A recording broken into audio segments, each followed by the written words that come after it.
नमस्कार दोस्तों, चलिए बिना किसी देरी के आज के इस मजेदार सफर में कूद पड़ते हैं।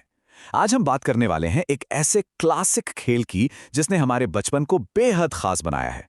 जी हाँ, छुपन छुपाई। ये सिर्फ एक खेल नहीं है, बल्कि बचपन की ढेर सारी यादें, चालाकियां और ठहाकों का एक पूरा खजाना है।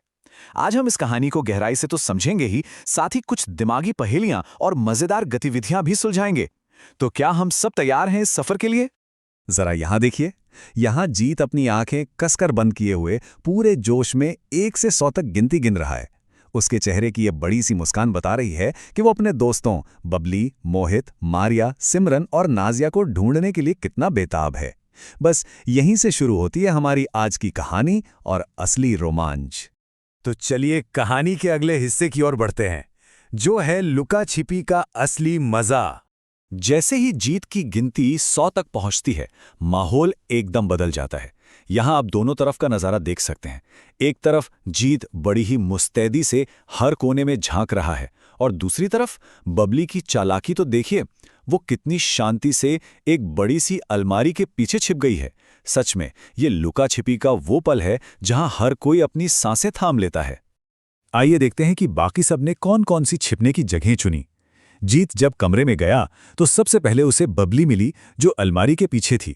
उसके बाद सिमरन भी पकड़ी गई, जो दादी के ठीक पीछे दुबक कर खड़ी थी। लेकिन नाजिया का कुछ पता नहीं था। वो आंगन में किसी ऊंची जगह पर जाकर छिप गई थी। उधर मोहित और मारिया भी कहीं बिल्कुल सुरक्षित जगह पर छिपे हुए थे, जहां जीत की नजर भी ना जाए। और तभी अचानक से धपा! ये वो जादुई शब्द है जिसका हर छिपने वाले को इंतजार रहता है। जीत जब आंगन में नाजिया को ढूंढ ही रहा था, तभी नाजिया ने बड़ी चतुराई से ऊपर से छलांग लगाई और बिना पकड़े गए सीधे जीत को धप्पा कर दिया। सोचिए, ढूंढने वाले को इस तरह चौंकाने का मजा ही कुछ और होता है। अब नाजिया की इस शानदार चाल का नतीजा क्या हुआ? जाहिर सी बात है, जीत को वापस उसी शुरुआती जगह की ओर दौड़ना पड़ा। चूंकि उसे धप्पा पड़ गया है, इसलिए खेल के पक्के नियम के अनुसार अब उसे फिर से अपनी आंखें बंद करनी होंगी और पूरी 100 तक गिनती दोबारा गिननी होगी।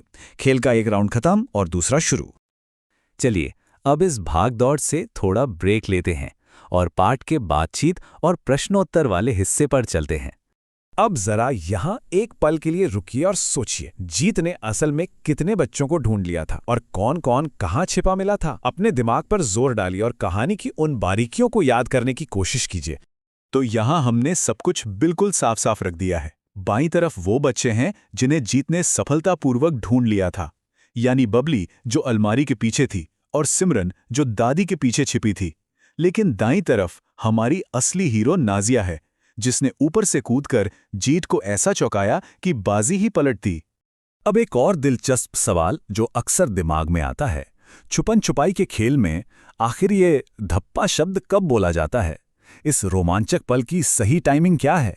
सरल शब्दों में कहें तो धप्पा जीत का वो उत्साह से भरा शब्द है जब छिपने वाला खिलाड़ी ढूंढने वाले की नजरों से बचकर उसे अचानक से छू लेता है या चौंका देता है। बिल्कुल वैसे ही जैसे नाजिया ने अपनी होशियारी से जीत को चौंकाकर अपनी जीत पक्की की थी। कहानी से हटकर पाठ में कुछ बहुत ही काम के सवाल भी दिए गए हैं।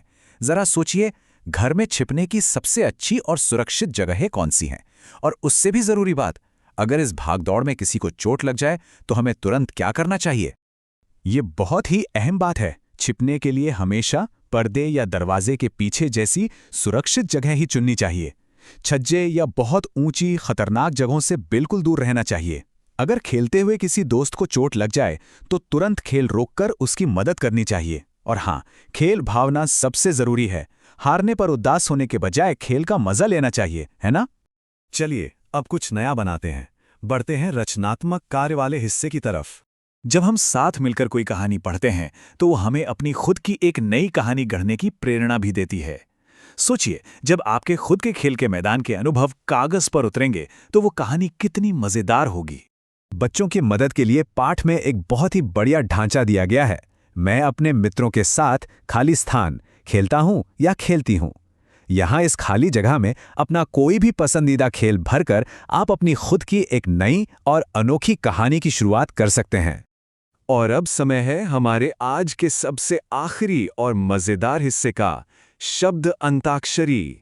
अगर आपने ये खेल पहले कभी नहीं खेला है तो इसके नियम बहुत ही आसान है। शब्द अंताक्षरी बातों का एक ऐसा खेल है जहां हर नया शब्द ठीक पिछले बोले गए शब्द के बिल्कुल आखिरी अक्षर से शुरू होना चाहिए। यह एक चैन की तरह जुड़ता चला जाता है। इसे इस उदाहरण से समझते हैं। मान लीजिए किसी ने शुरुआत की शब्द खेल से। अब खेल शब्द खत्म होता है ल पर, तो अगली बारी वाले को ल से नया शब्द बनाना होगा, जैसे लट्टू।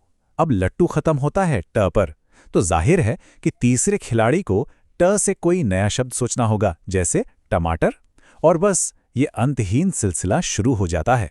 पाठ से ही एक और बढ़िया उदाहरण लेते हैं। अगर हमने शुरुआत की नाम मोहित से, मोहित खत्म होता है त पर, इसलिए अगला शब्द त से शुरू होना चाहिए, जैसे कि तरबूज।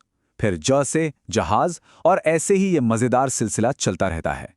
इससे न सिर्फ खेलने में मजा आता है, बल्कि नए नए शब्द सोचने से हमारा दिमाग भी तेज होता है।